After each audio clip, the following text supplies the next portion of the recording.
La parabole du bon samaritain, c'est une parabole très connue, mais bien sûr, pour ceux qui ont déjà suivi ces séries d'enseignements sur les paraboles, vous avez déjà compris que il y a des choses qu'on n'a pas encore vues dans la lecture de ce texte. Donc, on va essayer de faire une lecture beaucoup plus lente et beaucoup plus systématique afin de découvrir des éléments que souvent nous échappent. Donc, on va commencer par lire le texte. Et voici qu'un légiste s'éleva et lui dit, pour le mettre à l'épreuve, Maître, que dois-je faire pour hériter la vie éternelle? Jésus lui dit, dans la loi, qu'est-il est écrit? Comment lis-tu? Il lui répondit, Tu aimeras le Seigneur ton Dieu de tout ton cœur, de toute ton âme, de toute ta force et de toute ta pensée, et ton prochain comme toi-même. Jésus lui dit, Tu as bien répondu, fais cela et tu vivras.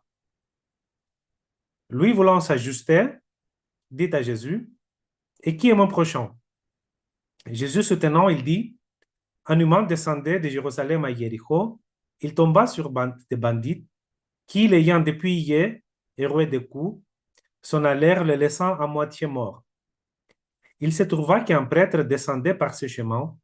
Il vit l'homme et passa à bonne distance. Un lévite de même arriva en ce lieu. Il vit l'homme et passa à bonne distance. Mais un samaritain, qui était en voyage, arriva près de l'homme.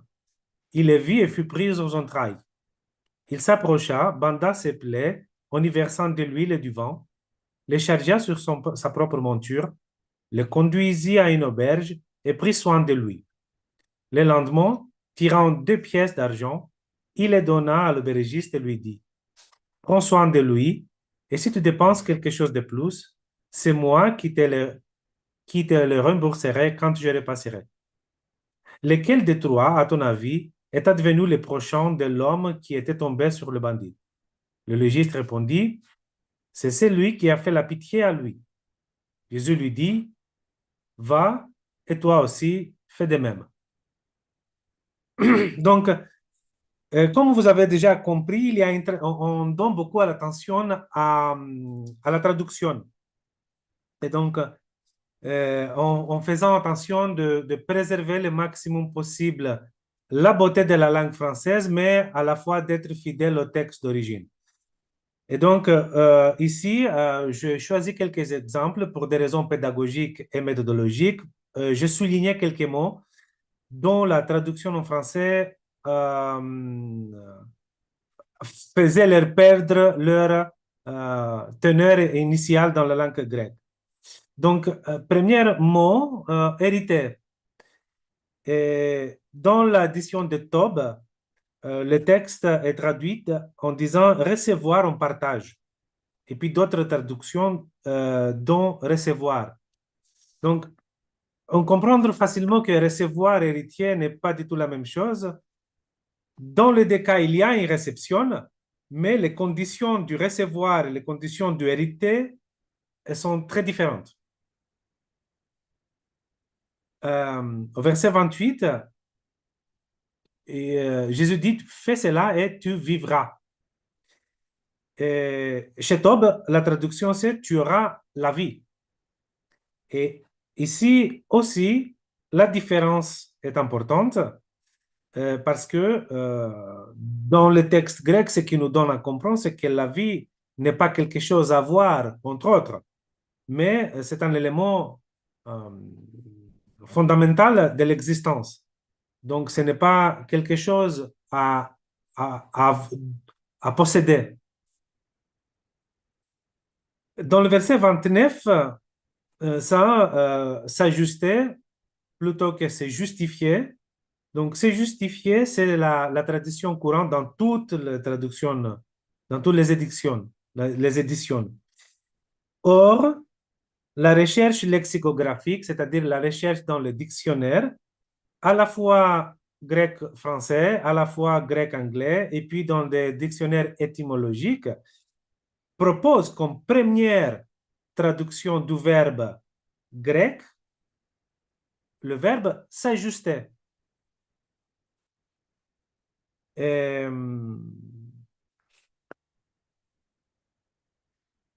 Donc, c'est justifié, c'est la troisième ou quatrième proposition de chaque dictionnaire.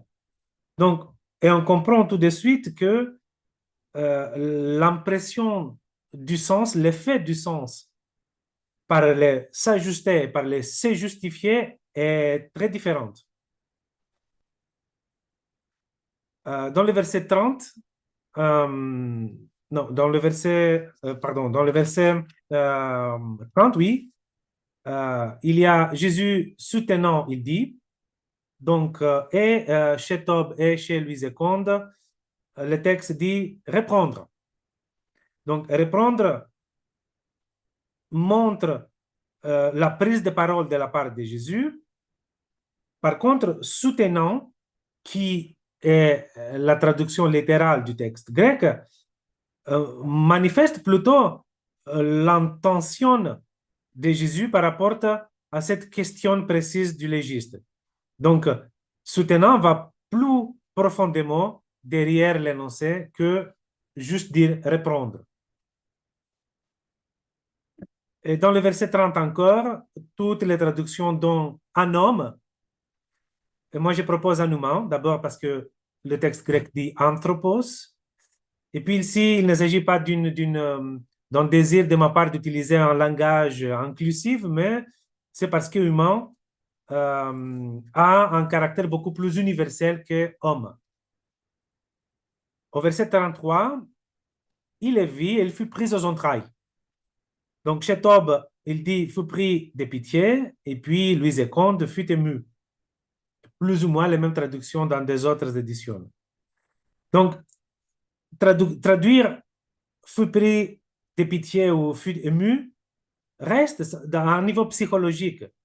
Tandis que le texte grec qui dit fut pris aux entrailles montre quelque chose de beaucoup plus profond, une sorte de transformation quasi ontologique. Et donc, le verbe, en plus, ces verbes-là, qui ont traduit en français littéralement fut pris aux entrailles, c'est un verbe qui est utilisé systématiquement dans la Bible quand on parle de Dieu ou quand on parle de Jésus ou des figures qui représentent Dieu. Et donc, ça donne l'impression, ça donne l'idée quasiment d'une essence où tout à l'intérieur est bouleversé. C'est une question de vie et de mort. Au verset 36, est advenu. Donc, Louise Comte dit avoir été le prochain, et Tob dit c'est mon très prochain. Donc, ici, je pense que beaucoup plus que des autres exemples que je viens de vous montrer, le challenge, le jeu est théologique et la mauvaise traduction trahit la bonne théologie des phrases par rapport à ce que nous comprenons comme prochain. Et puisque nous allons analyser ça dans le texte, je laisse juste cette remarque-là pour vous garder un peu l'intrigue. Donc, prenons le texte morceau par morceau. Et voici qu'un légiste leva et lui dit, pour le mettre à l'épreuve, Maître, que dois-je faire pour hériter la vie éternelle? Donc, première remarque, c'est au niveau de la kinésiologie, du mouvement des corps. Nous ne savons pas dans le texte si Jésus est debout ou si Jésus est assis, mais ce mouvement du légiste, de se lever, montre qu'il veut être, sinon à un niveau supérieur, au moins à un niveau égal avec Jésus. Malgré le fait que ce mouvement montre ce désir du légiste d'être au moins au niveau égal avec Jésus, il l'appelle tout de même maître. Donc ici, on peut faire une remarque qui a un caractère plus général et une application dans la vie, c'est que la manière dont on caractérise quelqu'un ne dit rien sur lui. Mais il dit beaucoup sur nous qui évoque cette caractérisation. Et puis, cela fonctionne à deux sens aussi, c'est-à-dire que l'opinion des autres sur nous ne dit rien sur nous, mais il dit tout sur eux, sur les autres, et comment eux nous voient. Donc ici, le légiste appelle Jésus maître, c'est-à-dire qu'il se positionne soi-même dans la position d'un apprenant. Donc, le langage, la langue du corps dit je suis égal avec toi, mais la langue de la bouche dit je suis inférieur de toi. Donc ici, on voit une première contradiction interne de la part du légiste, une sorte de non-concordance entre le périverbal, qui est le mouvement du corps, et le verbal, ce que la langue exprime. Mais aussi la question qu'il pose porte à l'intérieur d'elle une contradiction. Il dit, que dois-je faire pour hériter la vie éternelle? Bien sûr, l'objet de sa recherche est très important. C'est un énorme comme objet de recherche. Et en plus, si nous, si nous prenons en compte le fait que jusqu'à ce moment-là du texte, Jésus n'a pas du tout parlé de la vie éternelle, ni chez Luc, ni dans des autres évangiles synoptiques, la question est importante. Et puis, si on jette un coup d'œil dans l'Ancien Testament, il n'y a pas parole, il n'y a parole de la vie éternelle que deux fois seulement. Une fois dans les psaumes de Salomon et une fois chez le prophète Daniel. Donc, ces sujets qui évoquent le légiste, la vie éternelle, est extrêmement inhabituel. Donc, une recherche importante et intéressante. Sauf que la manière dont il cherche cet objet n'est pas à la hauteur. Dans la logique comment, dans la raison comment de la réalité, mais aussi dans la Bible, l'héritage, pour avoir un héritage, il ne faut pas faire quelque chose, mais il faut être quelqu'un. Celui qui reçoit l'héritage, ce soit les enfants, soit l'époux, l'épouse, les proches, les relatifs, mais il n'y a pas quelque chose à faire. Il faut être quelqu'un. Donc, ici, on peut dire que le légiste voit de manière erronée. Si la vie éternelle est un héritage, il n'y a rien à faire. En plus, le légiste voit la vie éternelle dans une perspective de rémunération, comme un objet d'échange. Et donc, ainsi, il demande une liste des actes qu'il faut réaliser et qui ont la même valeur que la vie éternelle. En faisant ainsi, le légiste efface complètement la position d'un testateur, celui qui donne l'héritage. Et en plus, il efface aussi le sens du don au profit d'un acte d'échange. Donc, il dit hériter, mais il pense mériter. Donc, le légiste voit la loi comme un système faire pour avoir. Et donc, on peut aussi noter que le légiste, il est moitié correct, moitié erroné, puisque l'objet qu'il désire, c'est un objet noble d'une valeur absolue, mais la façon dont il demande cet objet est erronée, n'est pas adéquate.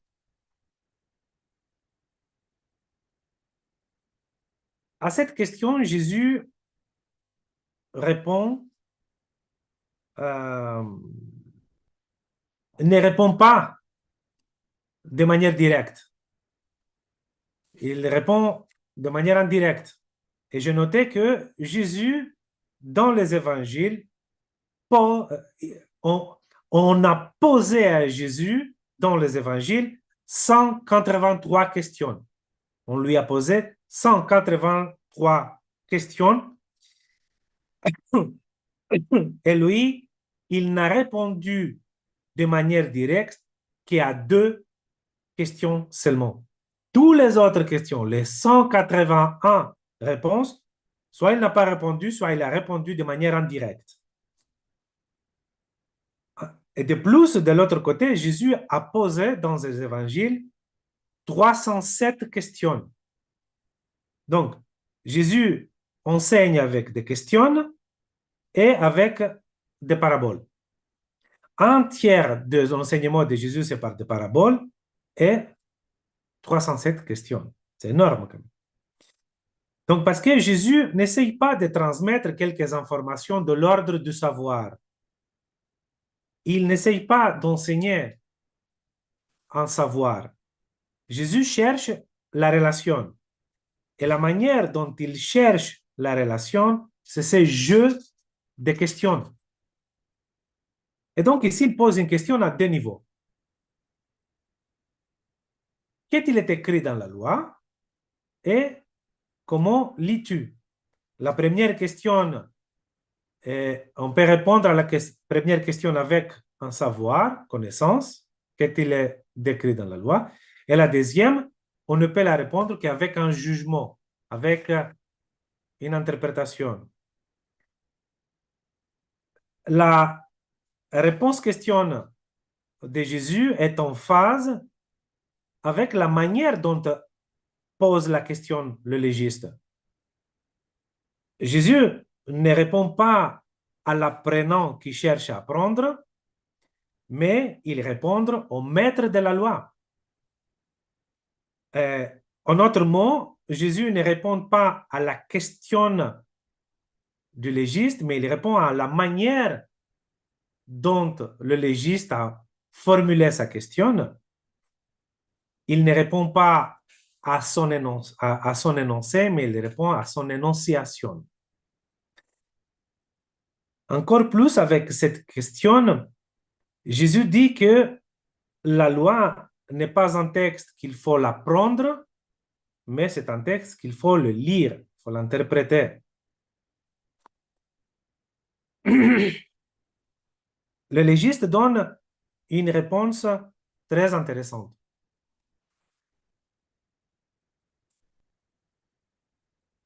Avec cette réponse, il dit, tu aimeras le Seigneur ton Dieu de tout ton cœur, de toute ton âme, de toute ta force, de toute ta pensée et ton prochain comme toi-même.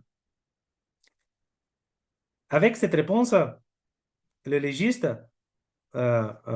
montre sa capacité est de savoir la loi et de l'interpréter. Il est un connaisseur de la loi et il est aussi un très bon interprète de la loi. Comment on sait? C'est parce que il fait une liaison entre 2 versets qui se trouvent très loin l'un de l'autre dans le texte de la loi. Le premier, ce qui parle de l'amour vers Dieu, se trouve dans le 6e chapitre, verset 5 du Deutéronome, tandis que le deuxième se trouve dans le chapitre 19, verset 18 du Lévitique. Donc, non seulement il connaît bien la loi, mais il fait une très belle interprétation en faisant les liens entre ces 2 amours. Ce qui fait l'interprétation du légiste encore plus impressionnante, c'est que dans le Lévitique, l'amour vers le prochain n'est pas du tout lié à la vie éternelle. Elle est liée à une incitation de imiter la sainteté de Dieu. Et dans le Deutéronome, l'amour vers Dieu est lié avec la promesse de la terre promise. Donc, ni dans le premier cas, ni dans le deuxième cas, l'amour est lié à la vie éternelle. Donc, l'interprétation du légiste est excellente.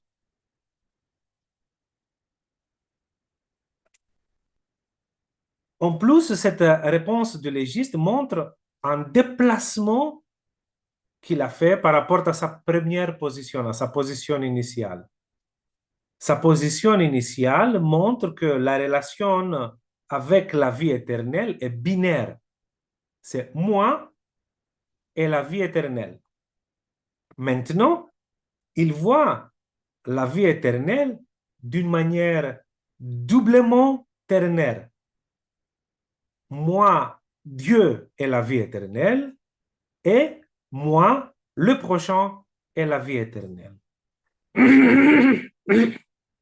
Donc, ce déplacement est important parce que dans sa relation avec la vie éternelle, il met comme intermédiaire quelqu'un d'autre.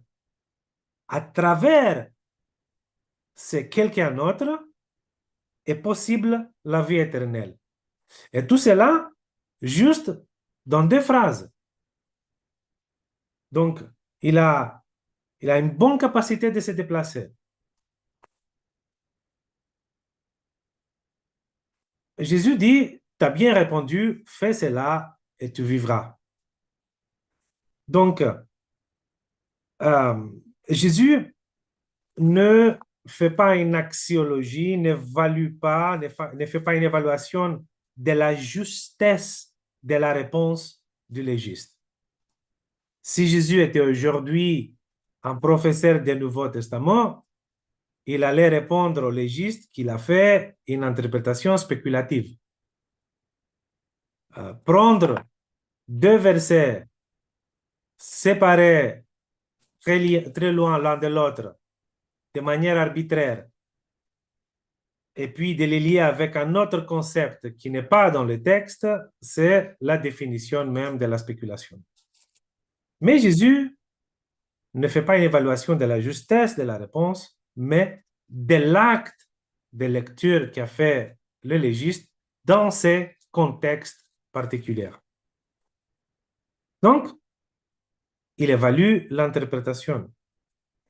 Il va encore plus loin que une simple évaluation parce qu'il offre au légiste un ordre et une promesse. Fais cela, un ordre, et tu vivras, une promesse. Il y a bien quelque chose à faire. Mais ce qui est à faire n'est pas une liste de bonnes œuvres. Ce qui est à faire, c'est une relation.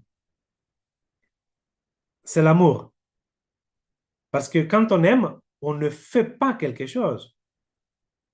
Quand on aime, tout ce que nous faisons, ce sont les conséquences et les manifestations de cet amour. Et en faisant cela, en aimant,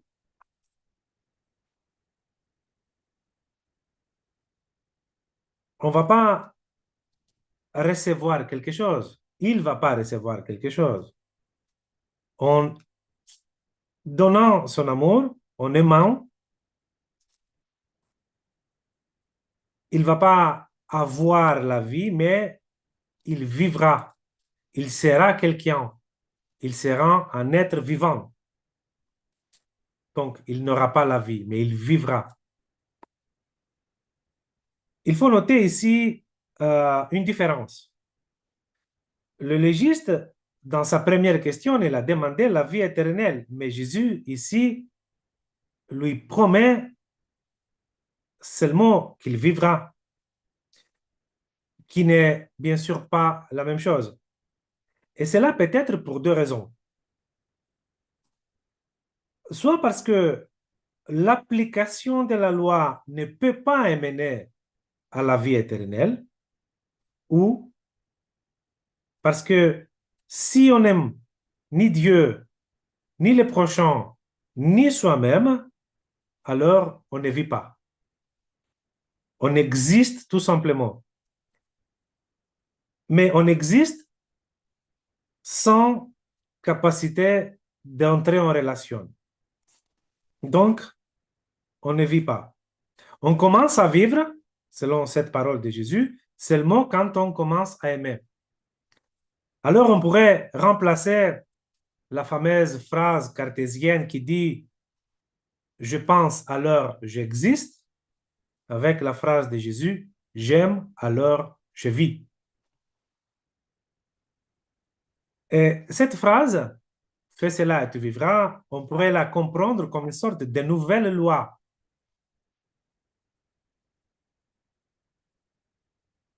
Une loi qui n'enlève pas, qui n'annule pas la loi de l'Ancien Testament, mais il le reconfirme, il est redéfini et il est met encore plus précis. Donc, cette nouvelle loi, fais cela, aime et tu vivras, ouvre la porte à deux perspectives. Première perspective, c'est celle de l'obéissance. L'obéissance vers celui qui donne l'ordre. Et puis, deuxième perspective, c'est la perspective de la foi, de la confiance à celui qui donne la promesse. Face à ces deux perspectives, le légiste est appelé à se positionner.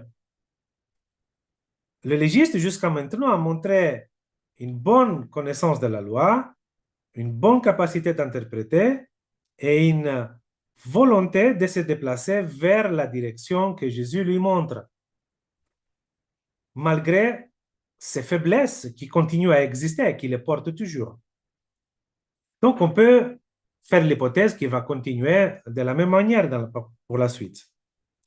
Et donc, il pose une nouvelle question qui porte les mêmes caractéristiques que ses positions précédentes. Il dit, lui voulant s'ajuster, dit à Jésus, et qui est mon prochain? Donc ici, on va faire encore une remarque du genre de traduction. Toutes les traductions, toutes les éditions en français commencent cette phrase en disant « mais lui voulant s'ajuster » ou « mais lui voulant se justifier ». Mais il commence par cet connecteur logique qui montre une antithèse, une contradiction. Il commence par le « mais ». En effet, quand on regarde le texte grec, il y a un connecteur, la particule D, qui de temps en temps montre une contradiction, une antithèse, ou de temps en temps signifie une continuité. Donc, soit on le traduit avec mais en français, soit on le traduit avec et en français. Ce qui est bizarre, c'est que justement ce connecteur logique est déjà dans le texte, et dans le verset 26, et dans le verset 27, et dans le verset 28, mais nulle part, dans aucune édition en français, n'a pas été traduit par le mot mais, sauf ici. Et je me pose la question, pour quelle raison? Pour quelle raison il y a cette choix différent ici qui trahit le sens, qui alterne le sens du texte? Et quand on lit le texte grec, on comprend que cette particule D il met non pas comme une antithèse entre la proposition de Jésus et la position du légiste, il est juste parce que le texte introduit une autre personne qui prend la parole.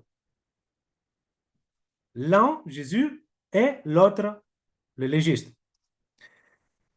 Et encore plus, si le légiste voulait vraiment exprimer une antithèse par rapport à ce que Jésus lui a proposé, s'il voulait vraiment se justifier, il n'allait pas poser une question, mais il allait plutôt proposer un contre-argument. Mais ici, il paraît qu'il cherche la réponse dans sa question initiale, dans la question de la vie éternelle. Sauf que maintenant, cette vie éternelle est liée avec les prochains. Et donc, à juste titre, il pose la question parce que nulle part on ne peut trouver une définition du prochain. En voulant donc s'ajuster avec l'ordre de la promesse de Jésus, il cherche encore plus profondément cette histoire. Il pose par contre cette question en manifestant encore une fois ce défaut structurel d'être à moitié correct et à moitié erroné. La première erreur, c'est que bien qu'il c'est correct de vouloir apprendre qui est le prochain, il est fait. Le problème, c'est que il est fait en voulant s'ajuster. Et donc, le problème ici, c'est sur la réflexivité du verbe. Il veut s'ajuster soi-même. Et donc, il ne se laisse pas d'être ajusté par Jésus. Il voit l'ajustement comme quelque chose qu'il peut accueillir lui-même. Et donc, il ne veut pas ou il ne se laisse pas les recevoir comme un don. Il y a un deuxième problème dans sa question. Il ne pose des questions que sur le prochain. L'amour, comme on l'a vu dans la loi, l'amour qui émane à la vie, elle est liée et à Dieu et à soi-même. Donc, le légiste demande seulement sur la définition du prochain, supposant qu'il connaît déjà qui est Dieu, qui est soi-même et qu'est-ce que ça veut dire aimer. Et donc, comme si la seule chose qui lui manque, c'est la définition, pour trouver la solution à cette équation, c'est l'inconnu prochain. Par contre, Jésus va lui répondre par la parabole à tous les 4 questions, et du prochain, et de soi-même, et de Dieu, et qu'est-ce que c'est l'amour. Il y a un troisième souci dans cette question. Ce qui demande est une liste de caractéristiques qui peut définir qui est un prochain. Il est objectiviste. Il veut venir en relation, il veut créer une relation, mais il voulait être sûr avec qui il va faire cette relation, il va avoir cette relation. Il voit les hommes en 2 catégories, les prochains et les non-prochains. Et ce qui l'intéresse, c'est les prochains, et les non-prochains, ils ne s'intéressent pas. Au moins, ils comprennent que le prochain n'est pas défini par une certaine proximité géographique.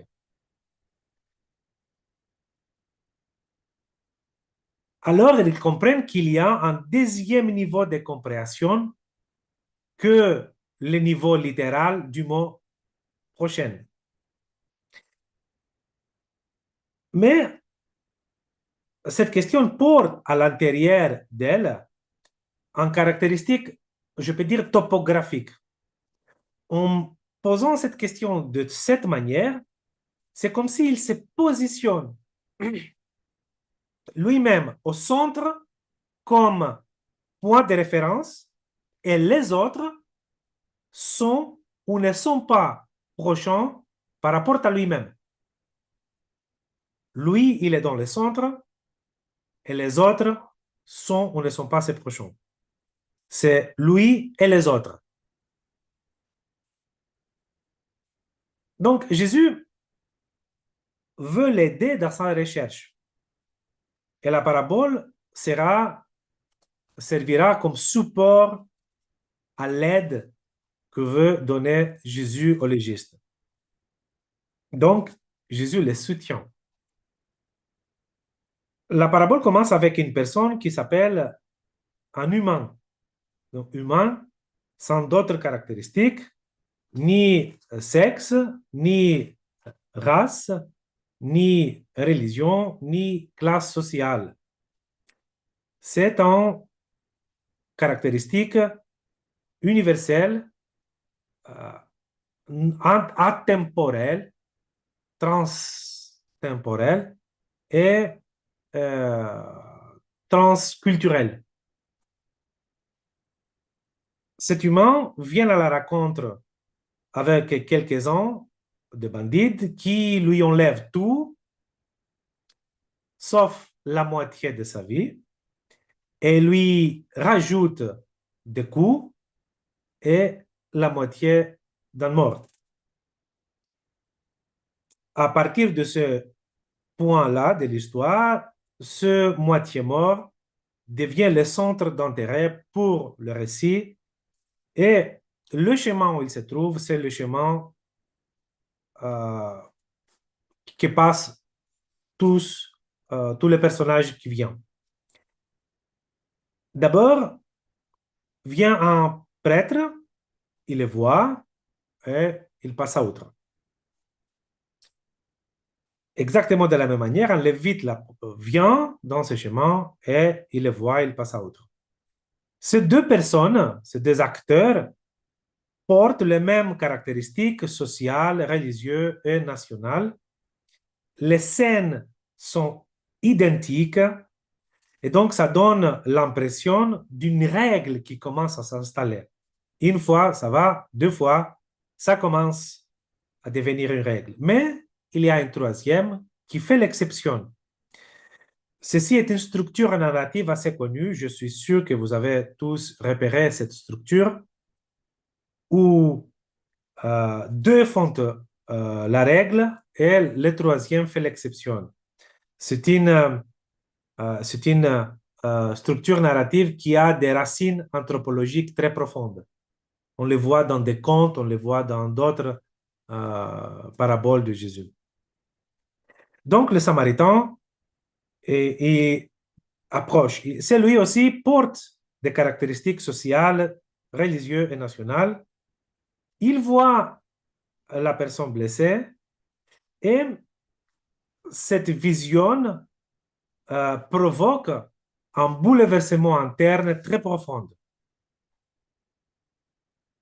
Il change son chemin, il approche, il prend soin de lui. Les matériels qu'il utilise pour les soins sont les siens et sont tels qu'il peut donner la vie et qu'il peut renverser la situation de moitié mort. Par la suite, le Samaritain offre sa propre place sur sa monture. Il les mène dans un lieu, c'est un lieu de soins et de guérison. Le lendemain, l'autre jour, c'est le jour où le soin est laissé aux mains de l'aubergiste.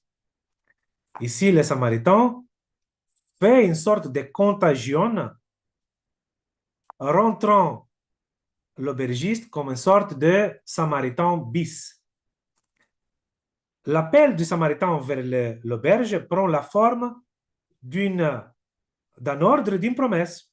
Prends soin de lui et quand je reviendrai, je te rembourserai. Et en plus, les deux pièces d'argent qu'il donne à l'aubergiste n'ont pas seulement un paiement en amende, mais ils font partie de ces promesses qu'il lui a données et que cette promesse est déjà en train de se réaliser. Après le récit de cette parabole, Jésus pose une question au légiste. Il lui dit,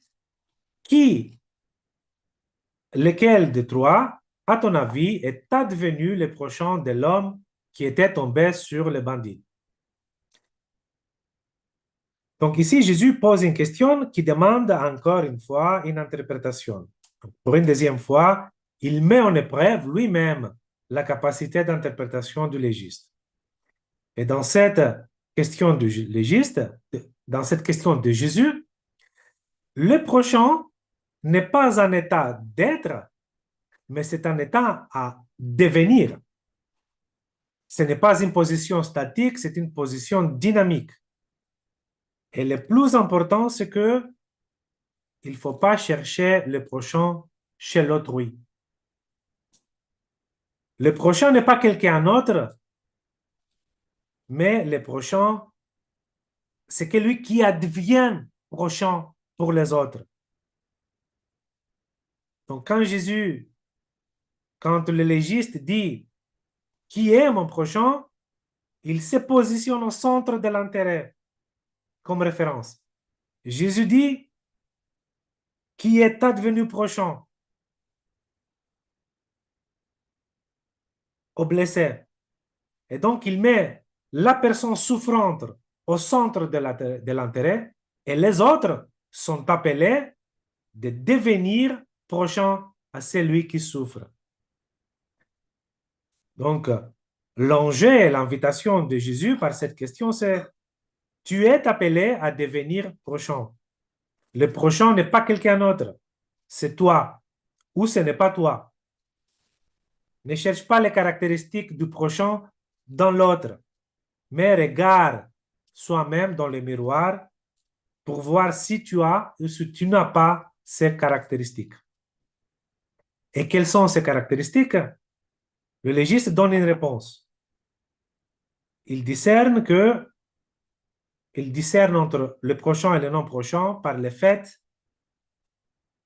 de se laisser toucher dans le tréfonds de l'âme par la situation de l'autre et d'être bouleversé par la situation de l'autre. Donc, par la suite, Jésus donne une nouvelle loi avec deux ordres. Va et toi aussi, fais de même. Logiquement, on se pose la question, pourquoi ce changement de système, ordre, promesse? Une des raisons, éventuellement, c'est que la promesse existe déjà dans la question du légiste. Que dois-je faire pour hériter la vie éternelle? La réponse de Jésus est advient prochain. Une autre raison éventuelle, c'est que peut-être en donnant la parabole au légiste, Jésus lui a donné les conditions et aussi en amont, il lui donne la possibilité de la vie éternelle, dont le légiste est déjà à laquelle, à cette vie éternelle, le légiste participe déjà partiellement juste par le fait d'avoir reçu la parabole. Éventuellement parce que la vie éternelle ne peut pas entrer dans un système d'échange du type père pour avoir. Et ceci parce que le bouleversement des entrailles ne peut pas être le résultat ni d'un ordre ni d'une promesse. L'amour ne peut pas être le résultat d'une loi ou d'une règle législative.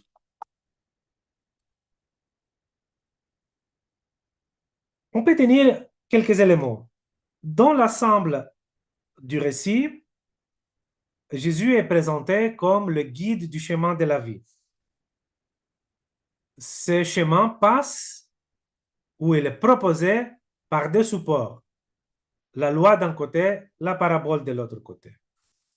Ces deux schémas présentent quelques similitudes. Le dialogue commence par une question de légiste et passant par la loi, arrive à un ordre et une promesse de vie de la part de Jésus. Le deuxième dialogue commence aussi par la question de Jésus sur le prochain et passant par la parabole, aboutit à double ordre de Jésus. Donc, ces deux schémas demandent au légiste de faire une interprétation.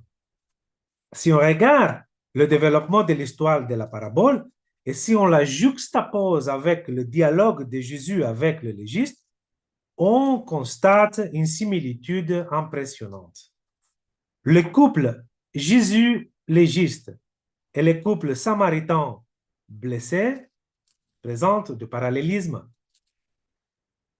Le blessé dans sa rencontre avec le bandit, il finit étant moitié mort, moitié vivant. Et le légiste, avec sa rencontre, dans sa rencontre avec la loi, il demeure à moitié correct, à moitié erroné. Les Samaritains voient dans le blessé non pas la moitié mort qu'ils ont vu le prêtre et le légiste, mais il a vu le moitié vivant. Et donc, ils pratiquent ces moyens thérapeutiques afin de transformer les moitiés morts en vivants tout entiers. Dans la même logique, Jésus, s'appuyant sur la partie moitié correcte du légiste, il essaye de les transformer en correct tout entière en le déplaçant progressivement. Et il le fait en utilisant ses propres moyens, la loi, les questions et la parabole. En d'autres mots, Jésus fait au légiste ce que les Samaritains fait aux blessés. Et encore avec ces deux derniers ordres, Jésus essaye d'activer le légiste, de le rendre actif, comme les Samaritains ont essayé de faire pour l'aubergiste. Il essaye de faire le légiste non pas un connaisseur de la loi, mais un acteur de la loi. Et une dernière remarque, nous, en lisant ce texte, on observe que le texte fait ce qu'il dit. C'est-à-dire, il nous prend, nous, d'un état où on pensait savoir, mais on savait à moitié ce texte-là, et il nous déplace progressivement à une compréhension plus ajustée de ce texte.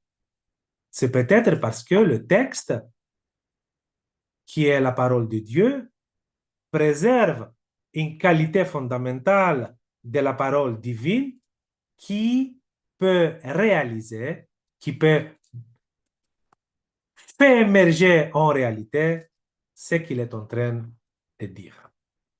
Merci.